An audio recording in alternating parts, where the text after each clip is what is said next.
on se reçoit aussi très brouillé, très brouillé. L'homme n'est plus prisonnier de la Terre. Il a réussi à s'évader du milieu où son espèce paraissait cantonnée. Enfermé dans des engins d'acier, il est parti à la découverte du cosmos, mais aussi à la conquête des profondeurs marines. Ainsi, les nouvelles soucoupes plongeantes de la Calypso explorent le monde de la nuit et du silence. L'abîme, jadis interdit à l'homme, vient de s'ouvrir devant lui. La frontière est franchie. La mer révèle ses beautés. Elle offre ses richesses innombrables que nous apprendrons à connaître et à respecter en plongeant plus bas, plus loin, plus longtemps. Bientôt, les êtres humains auront une conception élargie de la vie sur notre planète.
« 10 novembre.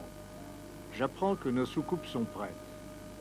Elles vont être envoyées aujourd'hui de Marseille vers Madagascar. Ainsi commence un mois de travail intense pour la Calypso. Voici l'embarquement des 2 engins d'exploration qui doivent permettre à notre connaissance des océans de faire un grand pas en avant.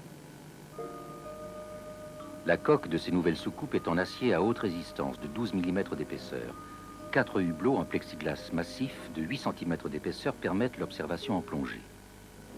Ces mini-soucoupes, ce ne sont pas des sous-marins ordinaires. Et leur mission non plus n'est pas ordinaire. Ils vont rejoindre la Calypso aux antipodes. Chacun pèse 2 tonnes. Ces sous-marins miniatures, baptisés les puces de mer, sont propulsés par 2 tuyères orientables placées à l'avant et qui crachent de puissants jets d'eau. 1 mètre de diamètre, 2 mètres de long. Le pilote est couché sur le ventre, tandis que des caméras le filment et qu'un magnétophone enregistre ses observations. À l'extérieur, 2 autres caméras sont fixées sous une rampe de projecteurs de 1000 watts chacun. Les puces sont conçues aussi bien pour les prises de vue sous-marines que pour l'exploration et les prélèvements d'échantillons.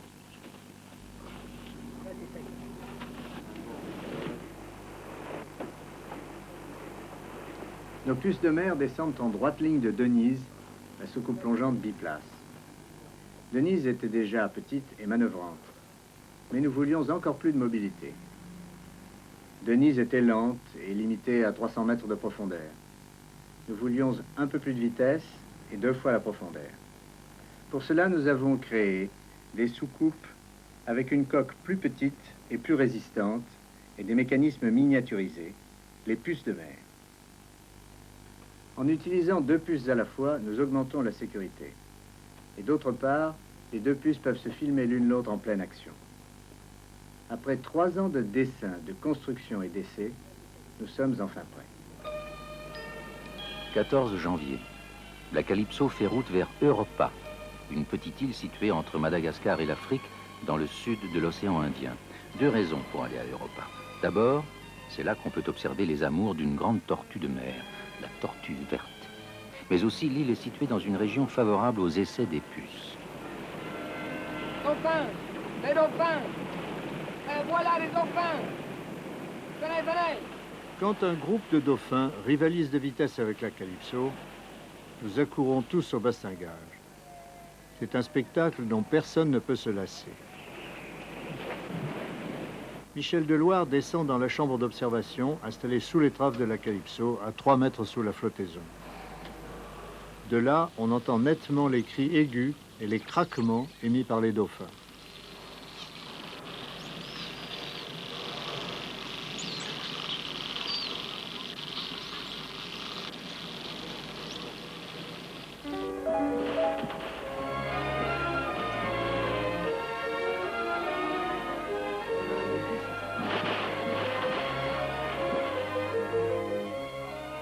Près de 100 kilos de muscles, un corps fuselé que propulse le formidable battement de la queue.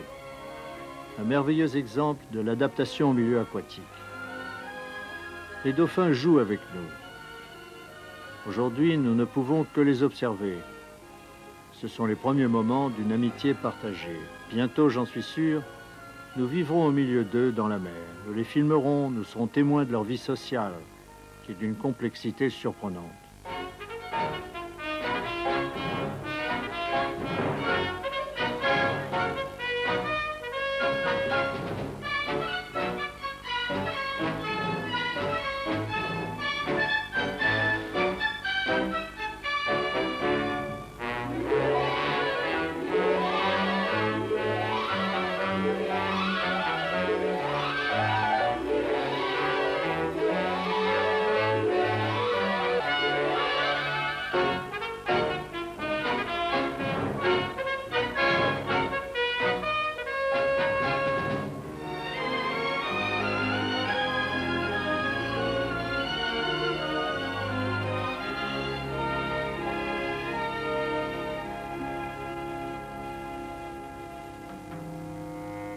« 19 janvier, Europa, à 500 km de la côte orientale d'Afrique. L'île a 10 km de diamètre. D'immenses plages ensoleillées entourées de falaises sous-marines bordent un lagon saumâtre peu profond. Les cartes sont incomplètes, mais le site paraît favorable à l'essai des sous-marins miniatures. Le capitaine Maritano choisit son mouillage. Maintenant que le bateau est solidement ancré, les puces, qui ressemblent un peu à des tortues, vont pouvoir être méthodiquement inspectées et chaque mécanisme vérifié. Conçu à Marseille par l'équipe d'ingénieurs et de techniciens du commandant Cousteau, chaque puce comporte des systèmes originaux de propulsion, de navigation et de sécurité. Le groupe motopompe qui alimente les jets est placé dans un carénage en fibre de verre à l'extérieur de la coque et fonctionne dans l'huile, à la pression de l'eau, ainsi que les batteries d'accumulateurs. En cas d'incendie du moteur ou d'émanation de gaz provenant des batteries, le pilote n'a rien à craindre. 7 jours ont été prévus pour vérifier la coque, les moteurs, les soupapes, les batteries, les commandes.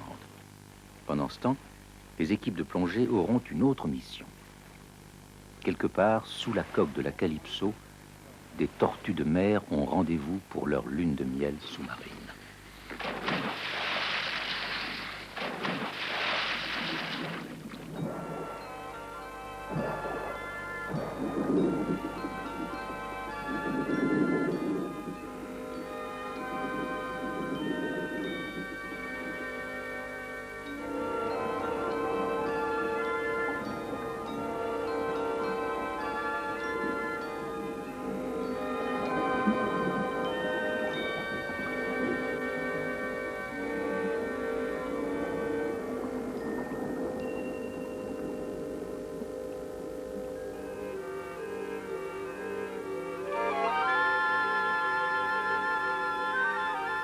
Dans les eaux d'Europa foisonne une vie qu'aucune intervention humaine n'a encore troublée. Ici, personne ne vient pêcher. Pas de pétroliers pour déverser leurs déchets. L'eau est claire et pure. Les coraux intacts. La nature a réalisé son propre équilibre, rien ne l'a altéré. Le besoin qu'ont les hommes de tuer, de salir et de détruire n'a pas encore marqué cette île.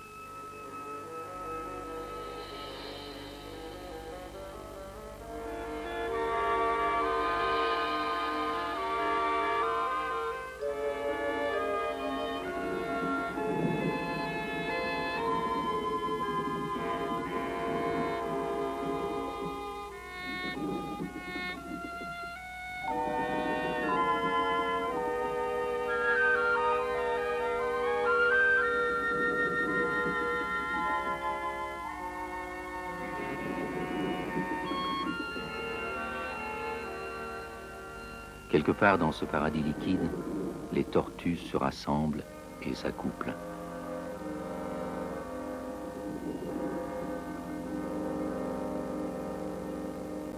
Au crépuscule, Bonissi rencontre 2 raies pastenagues exceptionnellement grandes qui dormaient, recouvertes de sable. Réveillées par son approche, elles prennent leur vol, décrivent des cercles et s'éloignent.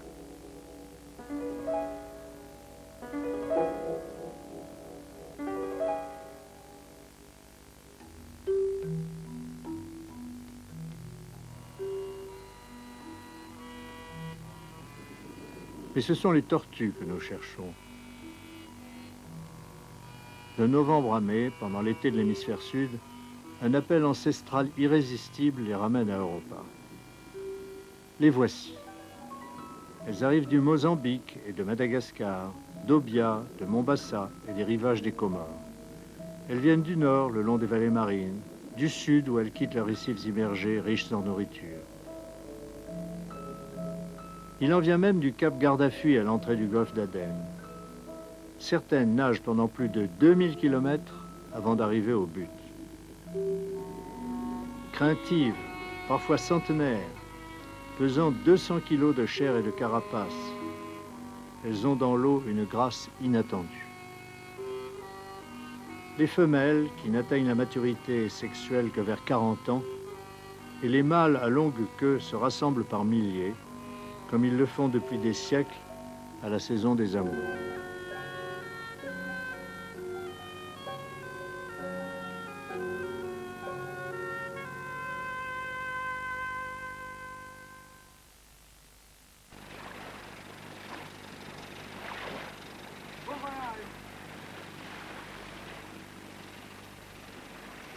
Le 22 janvier, les plongeurs abandonnent les techniciens à leurs problèmes. Ils vont aujourd'hui installer un camp sur l'île pour observer les tortues lorsqu'elles viendront à terre pour pondre.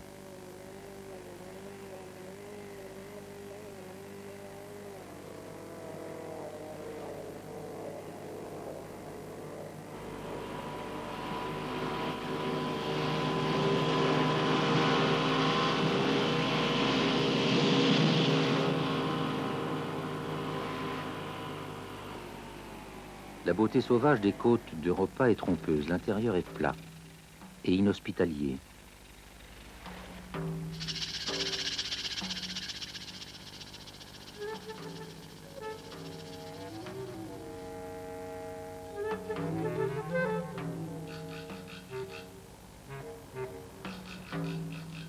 Il y règne une odeur fétide de marécage, pas d'eau potable. Il faut du courage pour vivre ici.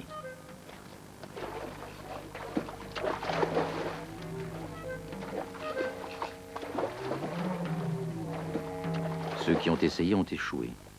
La plupart des tentatives faites pour s'installer à Europa se sont terminées tragiquement.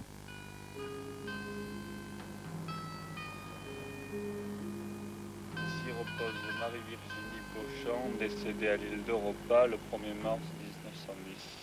Bien, mon ami Dominique, il fait pas bon vivre dans cette île, hein? Non. La soif, la maladie, peut-être la solitude, ont eu raison d'eux. Il ne reste que leur tombe. Il n'y a que la pierre qui résiste ici, une pierre de corail qui est le matériau même du récif. Tout le long du rivage, des oiseaux noirs à la silhouette anguleuse, les frégates, montent une garde funèbre et muette. Sur Europa, oiseaux et tortues sont les étranges instruments d'un ordre instauré par la nature.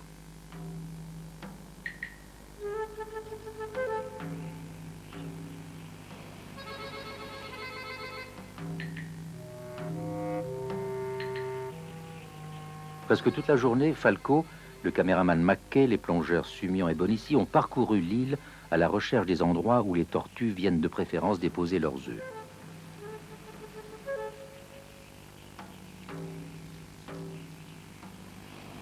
Comme tous les membres de l'équipe Cousteau, Falco a plusieurs attributions. Plongeur, chef d'expédition, technicien, navigateur, c'est aussi un habile naturaliste. Vivant intimement et depuis longtemps parmi les animaux marins, Falco a fini par connaître leur vie secrète et leurs réactions, comme peu de gens les connaîtront jamais.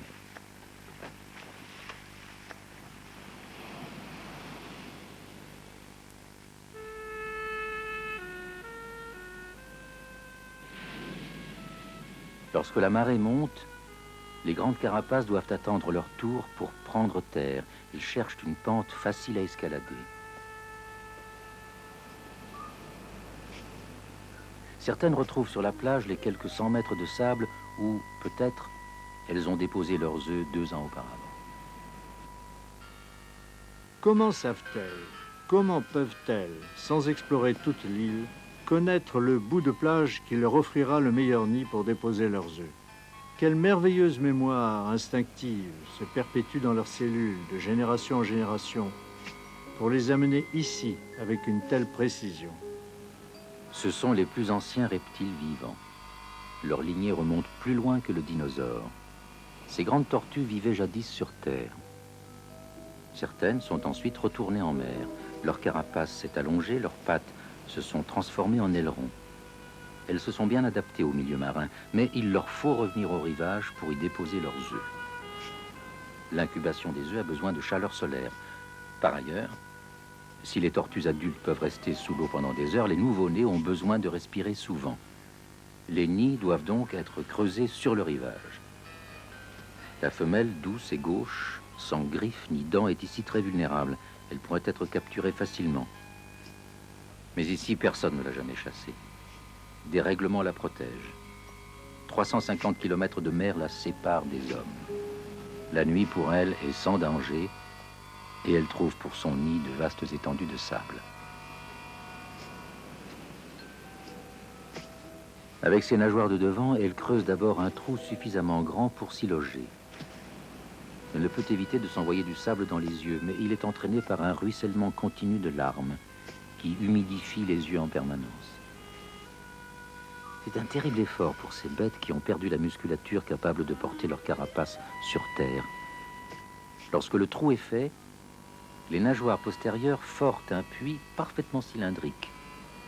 Les œufs y seront déposés hors d'atteinte des crabes de cocotier.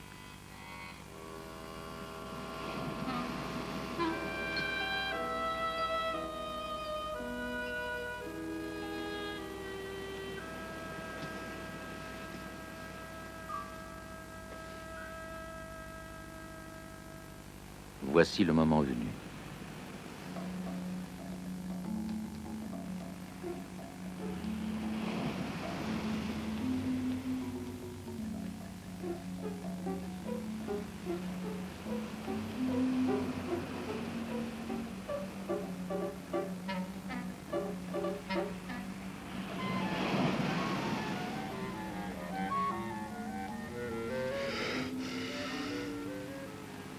Chaque nid contient 100 œufs environ.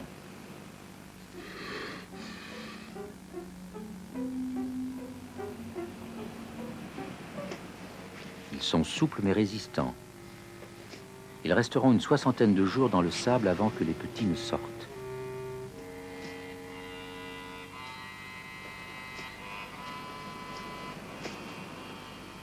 Les tortues ont porté leur promesse de vie pendant plusieurs milliers de kilomètres. Elles sont venues là pour le déposer. Et c'est ce qu'attendent les frégates.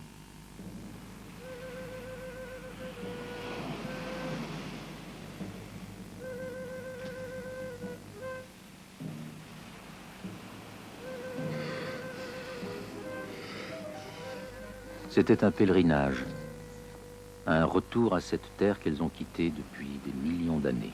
Ici, à ce point de jonction essentiel entre le passé et le présent, ce ne sont que les individus qui sont en danger. Mais ailleurs, là où chassent les hommes, l'espèce est parfois menacée.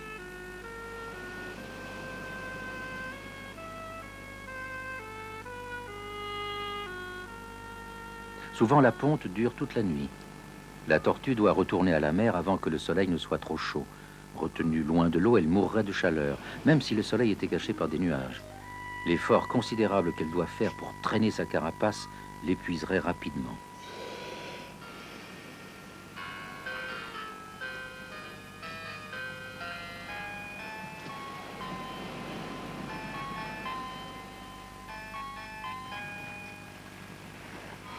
Même si la tortue retrouve la mer, elle ne se sentira à l'aise que lorsque la marée montera.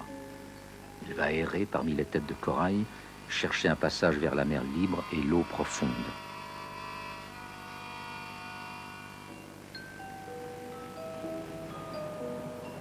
Complètement épuisée, cette tortue s'est trompée de direction. Avec le jour, elle a tourné le dos à la mer secourable et s'est perdue à l'intérieur de l'île. Son instinct qui lui a permis de naviguer sans erreur pendant 2000 km jusqu'à cette île minuscule semble l'avoir abandonnée.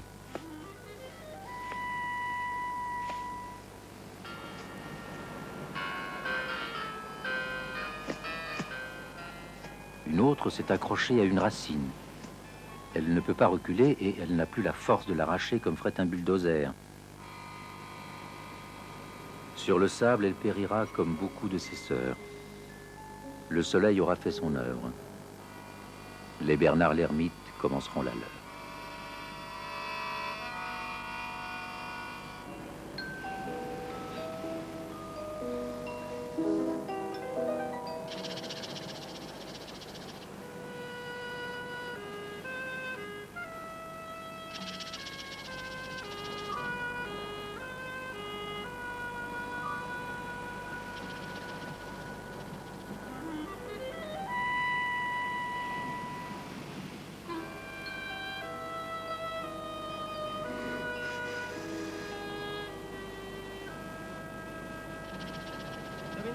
Viens voir.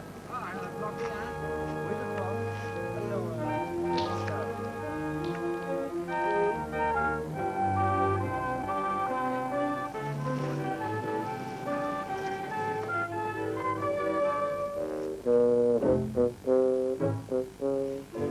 Tandis que Falco et Bonici délivrent la tortue prise au piège, plus loin sur la dune, Goupil et Bernard ont trouvé l'autre tortue égarée et la remettent sur la bonne voie en direction de la mer.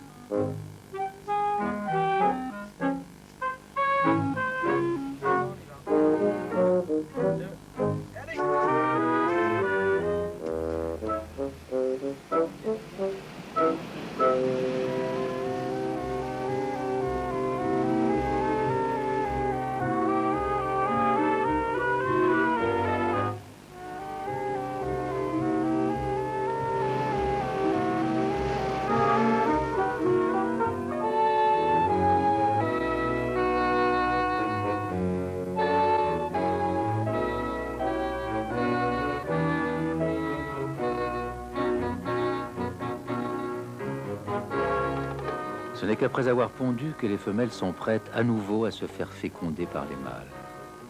Elles conserveront vivants les spermatozoïdes en vue de la prochaine ponte 2 ou 3 ans plus tard, un type de fécondation différée très original.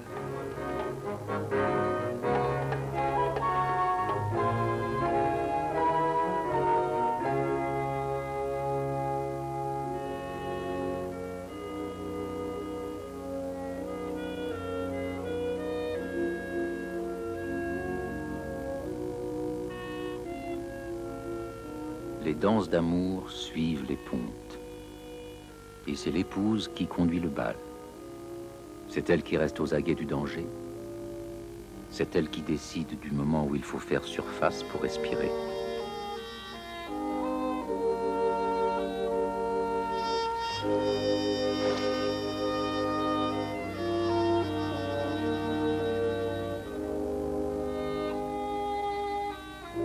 Le mâle ferme les yeux et s'accroche solidement à sa femelle.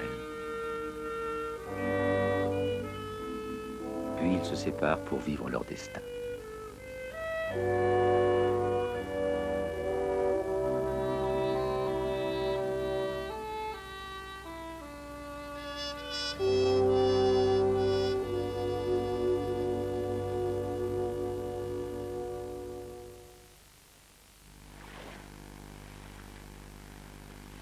27 janvier, Mollard déclare que les puces sont prêtes. Aujourd'hui, Falco fera une plongée préliminaire dans la puce numéro 1.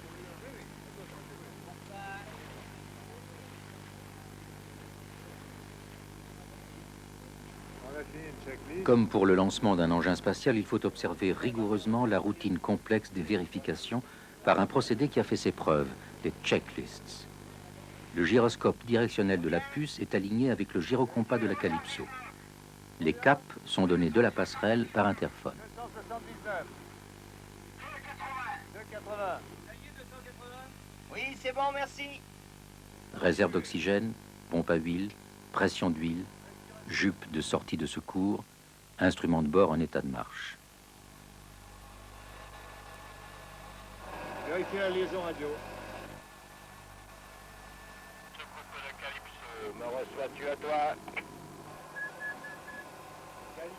Les communications sont bonnes.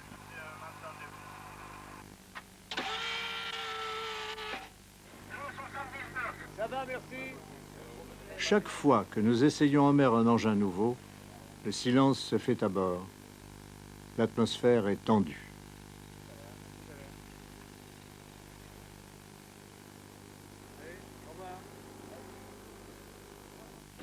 Il y a maintenant 15 ans que Falco et moi travaillons ensemble. J'ai souvent l'impression de lui avoir prêté mes yeux.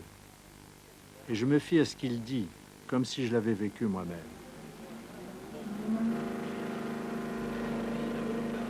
Dans un moment comme celui-là, toutes les possibilités de la Calypso sont tendues vers un seul but. Chaque homme a son rôle, chacun a ses responsabilités. Le minimum d'ordre, pas de paroles inutiles.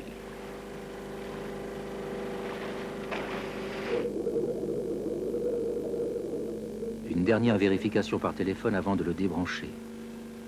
Profondeur zéro, pas de fuite, voltage normal, tout va bien. Sumian largue le dernier nylon et ramène la patte d'oie à bord.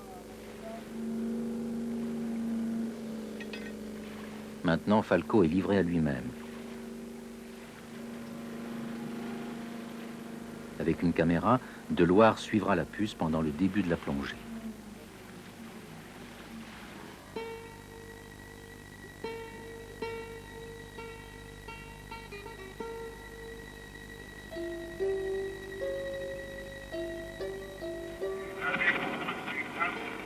Bien reçu, bien reçu. Tu es bien pesé. Ça nous fait énormément plaisir. À toi. Au téléphone, par sonar, le ton est à la blague. Falco évolue encore au milieu de ses amis les tortues. Les paysages lui sont encore familiers.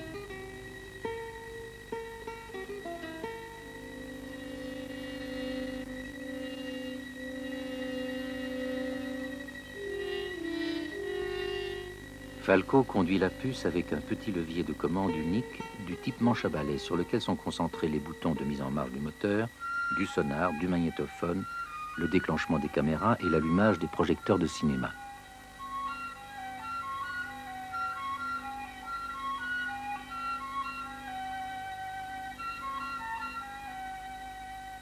Quand le sous-marin atteindra 100 mètres pour stopper la descente, le pilote larguera 2 des 21 poids qui constituent le lest de navigation. Chacun pèse 1 kg.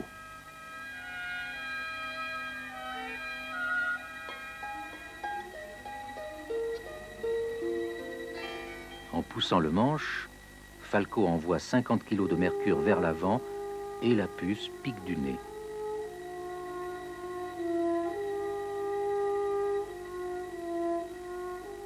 Maintenant, Falco descend très lentement. Il écoute, il vérifie. Quand il atteindra 200 mètres, le sous-marin sera soumis à un effort de compression de plus de 1200 tonnes. Le métal continuera à se refroidir, à se contracter. L'engin s'enfonce lentement dans les ténèbres marines, au milieu d'une forêt d'éventails orangés. La vie végétale a disparu. Ces formes arborescentes ou ces éventails sont des colonies animales, des gorgones. À 200 mètres de profondeur, Falco transmet à l'avant. Tout va bien. Est-ce que tu es arrivé au fond, à toi? La puce avance sous l'impulsion continue de ces 2 réacteurs. Ces phares allument des milliers d'étoiles dans le plancton. C'est une galaxie sous-marine. Voici des chaînes de salpes. Chaque salpe est un petit tonneau de gélatine qui se meut lentement par pulsation.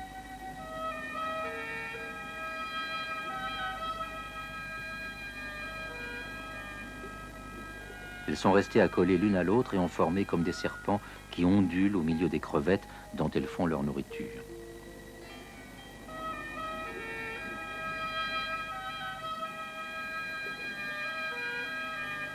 Profondeur 250 mètres. La pression est 26 fois celle de la surface.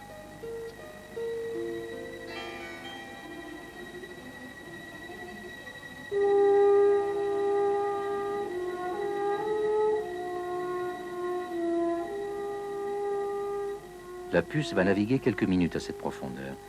Elle est restée 1 heure au fond, le tiers du temps prévu. Est-ce que l'eau est claire? Est-ce que l'eau est claire? À toi.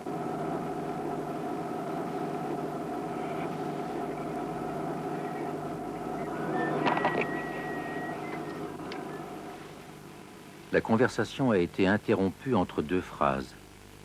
Laban écoute, il attend. Si le sonar ne marche plus, il est possible aussi qu'il y ait panne d'électricité. Maintenant, il n'y a plus qu'à attendre et à s'en remettre au sang-froid de celui qui est au fond. Il est en pleine obscurité. Il ne peut que larguer son lest de remonter. Allégé, il retournera en surface lentement, moteur stoppé. Un chaland équipé avec récepteur sonar se dirige vers le bip-bip de l'émetteur automatique monté sur la coque de la puce. 8 minutes passent.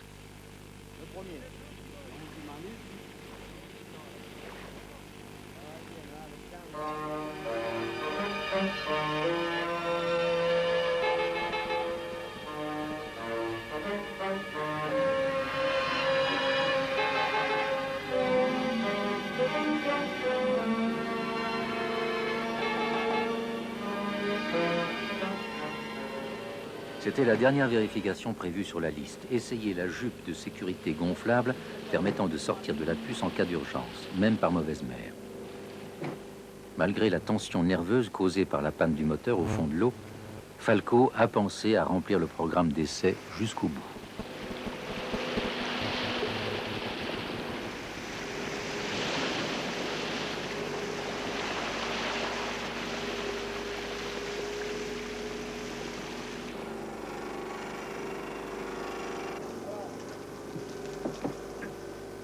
Pendant les quelques minutes qui suivent, les rapports techniques vont affluer. Mais ce que j'attends, c'est le compte-rendu direct et personnel de Falco. Ça a marché? Ça a marché, oui. Falco fait son rapport au commandant Cousteau et à Jean Mollard, ingénieur responsable des puces. Puis j'ai mis sur caméra numéro 1, j'ai mis la première lampe en route, j'ai commencé à filmer, ça se passait très bien. J'ai mis un jeu de bas, je donnais un petit coup. À ce moment-là, et c'est parti de là. La panne semble provenir du moteur qui a flanché, renaclé, puis s'est arrêté probablement en court-circuit après avoir mis la batterie hors d'usage. À la mer, il faut bien que quelque chose tourne mal. Quand ce n'est pas le vent, les courants ou la houle, c'est un incident mécanique. J'ai encore un petit coup, j'ai tout éteint, j'ai essayé un petit coup, lampe éteinte, pareil. Le père n'a plus C'est-à-dire un moteur qui grogne. oui, oui. Hop. Le premier.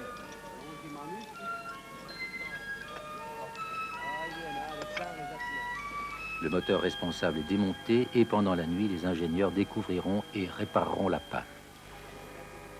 À des moments comme cela, les différences s'effacent entre plongeurs et ingénieurs, entre membres de l'équipage et techniciens des sous-marins.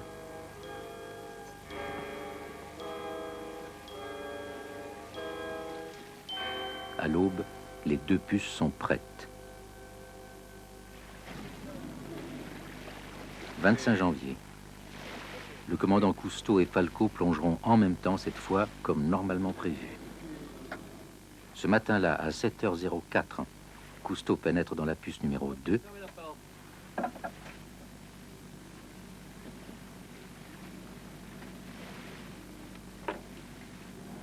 Il procède aux vérifications préalables de routine. Vous recevez, oui? Bon. Ok, vous pouvez y aller. À 7h23, il est mis à l'eau.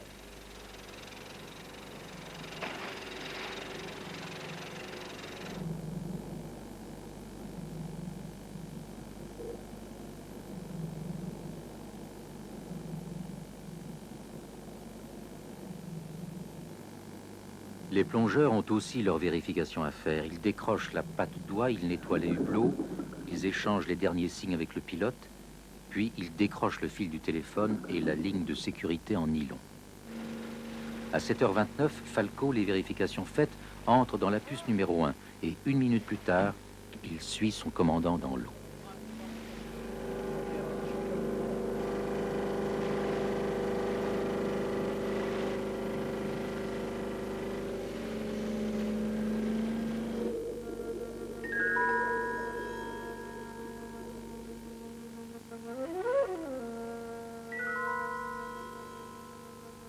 Scrupuleusement, les plongeurs effectuent de nouveau tous les contrôles extérieurs, puis les deux puces se retrouvent libres dans leur élément. Tandis que nous descendons ensemble, nous nous sentons récompensés de nos années de labeur acharné. En ce qui concerne le pilotage de nos deux pur sang, nous avons encore beaucoup à apprendre.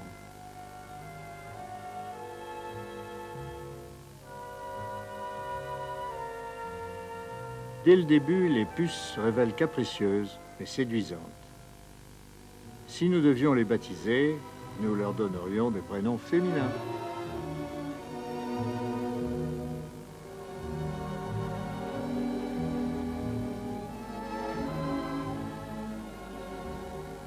L'essai est terminé.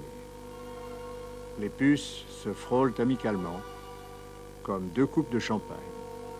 Somme toute, Falco et moi venons de trinquer à leur carrière.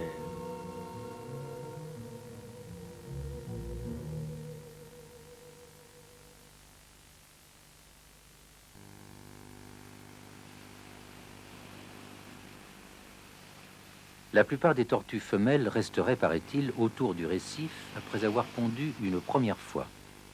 C'est à vérifier.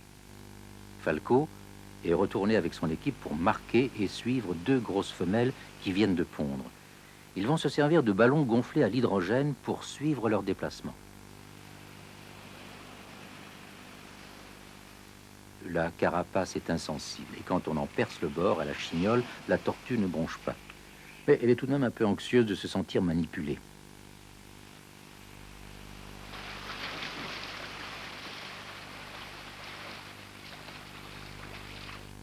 L'un des ballons se dirige tout droit vers la pleine mer et commence un voyage délibéré vers le nord. Cette tortue-là semble bien avoir fini de pondre.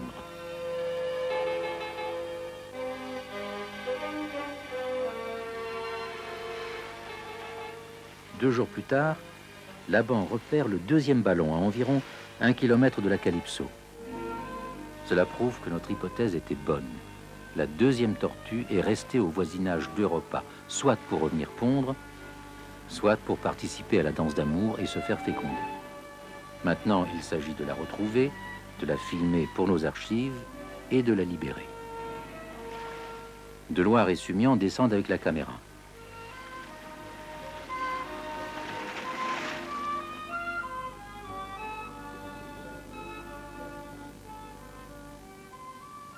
Le comportement de cette tortue montre que les femelles restent aux abords de l'île jusqu'à ce qu'elles aient pondu tous leurs œufs.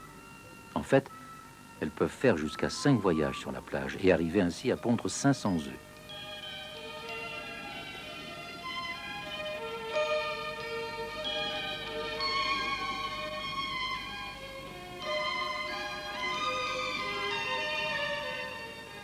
Notre tortue a bien travaillé. Il n'y a plus qu'à la libérer.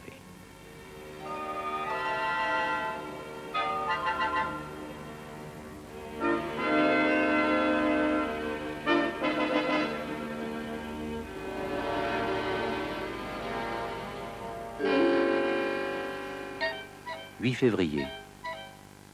La plage est vide. Seuls les oiseaux silencieux, les frégates, attendent.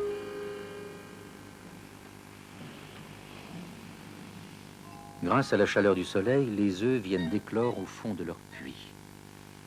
On sait aujourd'hui que le sexe des bébés tortues dépend de la température pendant l'incubation.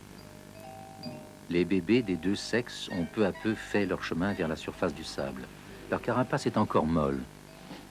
Sous l'influence de la chaleur et de l'humidité, elles s'agitent et émergent du sable tout à la fois. Sans hésiter, elles prennent la bonne direction et commencent leur course vers la mer. Ce sera bref et tragique. Voilà les oiseaux et la mort.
La mer elle-même ne les sauve pas.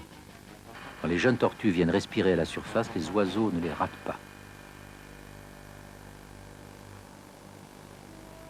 Elles ont bien peu de chances de survivre, sauf si elles naissent pendant la nuit, alors que les frégates ne peuvent pas les voir ou lorsque la tempête chasse les oiseaux à l'intérieur des terres. Une centaine est sortie de chaque nid et il n'y a guère de survivants, sauf ceux que Falco a mis dans son sac. La mort est un des mécanismes dont la nature dispose pour maintenir l'équilibre de la vie.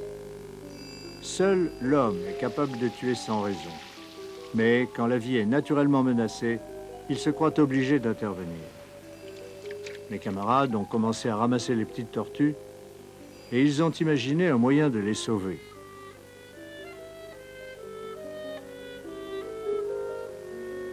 Nul ne sait exactement comment les bébés tortues reconnaissent la direction à prendre pour gagner l'océan, même s'il est hors de vue.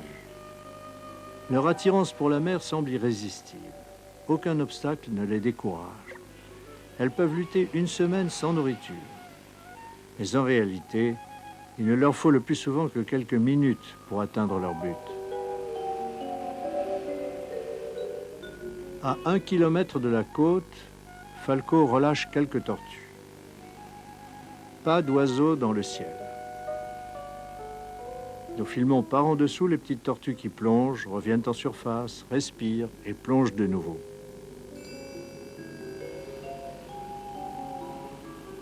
Il n'y a, semble-t-il, aucun danger. Le ciel reste vide. Les tortues se dirigent en sécurité vers la pleine mer.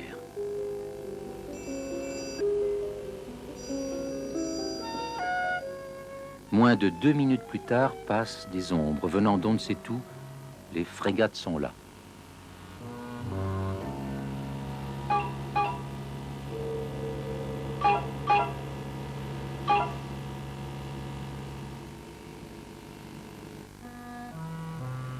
Pour les quelques survivants de ce massacre, Falco prépare un bassin près de l'eau.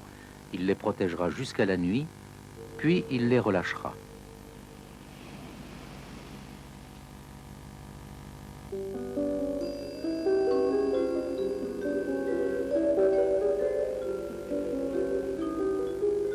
Les hommes couvrent le bassin d'un dôme de plexiglas et ils s'en vont.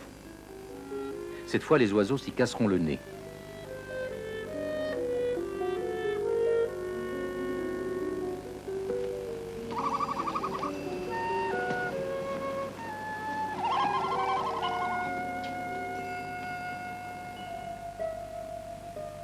C'est la nuit, les frégates ont renoncé. Les petites tortues s'agitent toujours sur les bords de leur refuge, cherchant le chemin de la mer. Même relâchées dans l'obscurité la plus complète, ou éblouies par les projecteurs, elles se dirigent sans hésiter vers la mer. Sauf une, qui semble préférer la sécurité du bassin de Falco. Elle est baptisée Gribouille.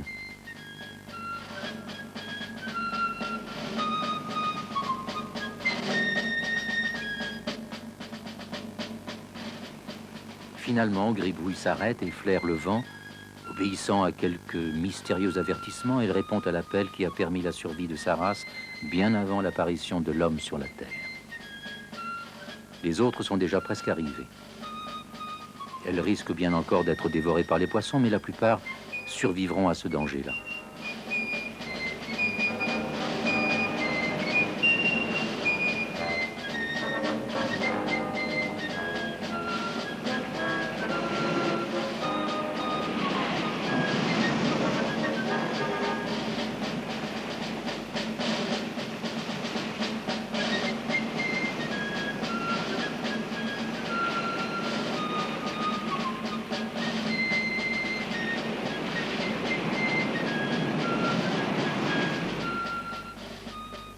Gribouille, toujours forte tête, rencontre une dame tortue qui pourrait être sa mère.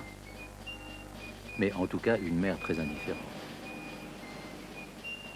Une fois qu'elles ont pondu leurs œufs, les tortues se désintéressent du sort de leurs petits. Gribouille monte sur sa nageoire et toutes deux s'enfoncent dans la mer.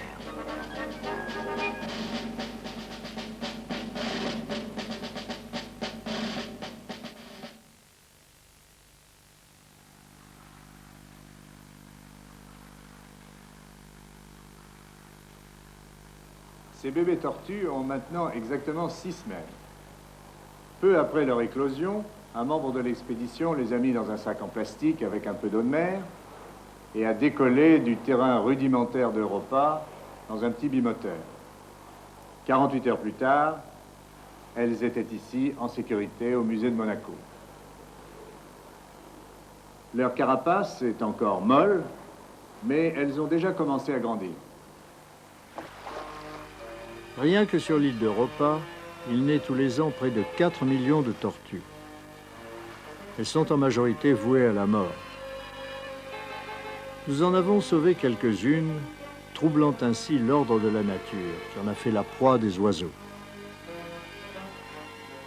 On pourrait en faire l'élevage, et un monde aux 2 tiers affamé devrait peser le pour et le contre de telles possibilités.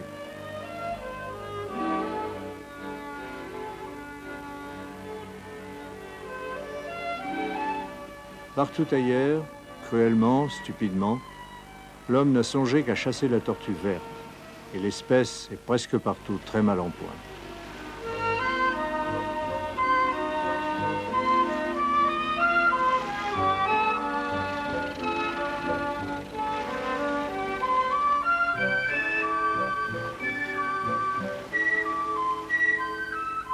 Qu'un pêcheur se serve d'un simple filet et d'un harpon, ou de l'arsenal moderne des radars, des sonars, des bathysthermographes et des filets électriques, il ne fait qu'épuiser sans ménagement les ressources de l'océan.